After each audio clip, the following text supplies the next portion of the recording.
Assalamualaikum warahmatullahi wabarakatuh. Perkenalkan, nama saya Sofa Kamila Nur Azmi, NIM E 2019-1091 dari Perbankan Syariah 2. Di sini saya akan menanggapi video yang telah disampaikan oleh Bapak Dr. Abdul Wadud Nafis mengenai kebijakan fiskal dalam perspektif ekonomi Islam.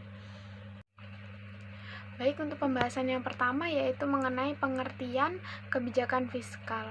Kebijakan fiskal ini dilakukan oleh pemerintah dengan cara meningkatkan atau mengurangi pendapatan dan belanja negara untuk mencapai tujuan yang diharapkan, seperti mengurangi jumlah pengangguran atau mencapai pertumbuhan ekonomi yang sudah ditargetkan. Baik, selanjutnya yaitu mengenai tujuan kebijakan fiskal itu sendiri. Apa sih tujuan kebijakan fiskal itu?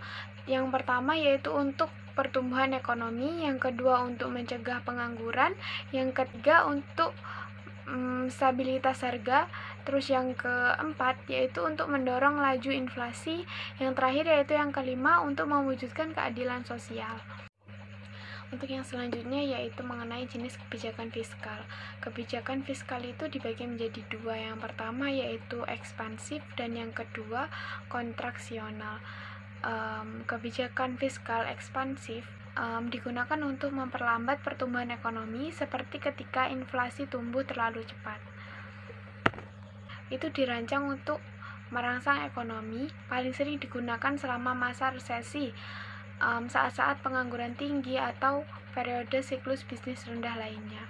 Sedangkan kebijakan fiskal kontraksional selanjutnya yaitu mengenai komponen kebijakan fiskal. Ada beberapa komponen kebijakan fiskal.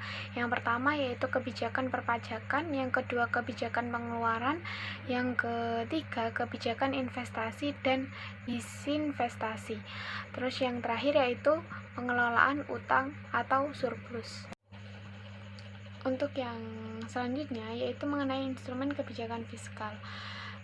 Yang pertama yaitu anggaran belanja seimbang, yang kedua pembiayaan fungsional, yang ketiga anggaran defisit atau kebijakan fiskal ekspansif, yang keempat anggaran surplus atau kebijakan fiskal kontraktif, yang kelima stabilitas anggaran otomatis, yang terakhir yaitu yang keenam pengelolaan anggaran.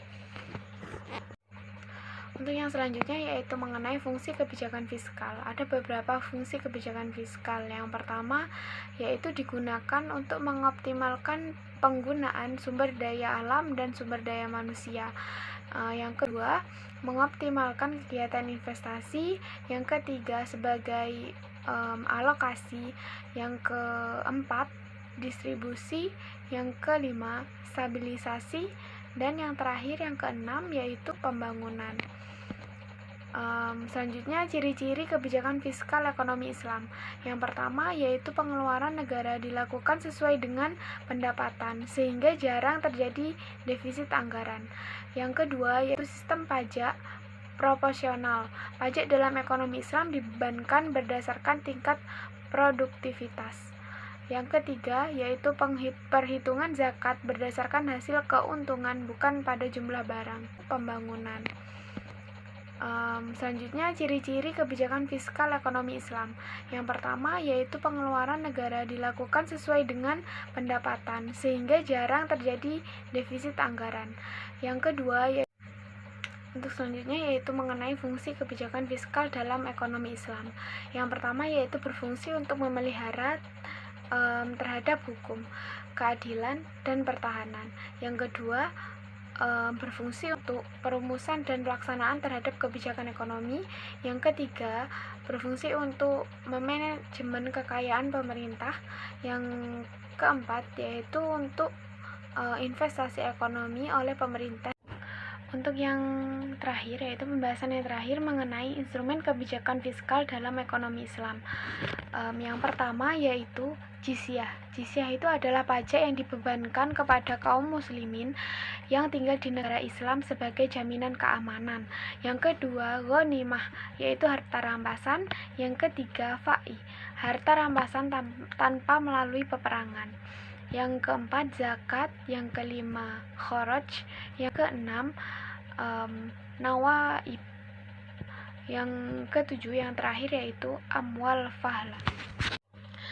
Mungkin itu saja yang dapat saya sampaikan. Kurang lebihnya mohon maaf. Wabillahi taufiq wal hidayah. Wassalamualaikum warahmatullahi wabarakatuh. Terima kasih.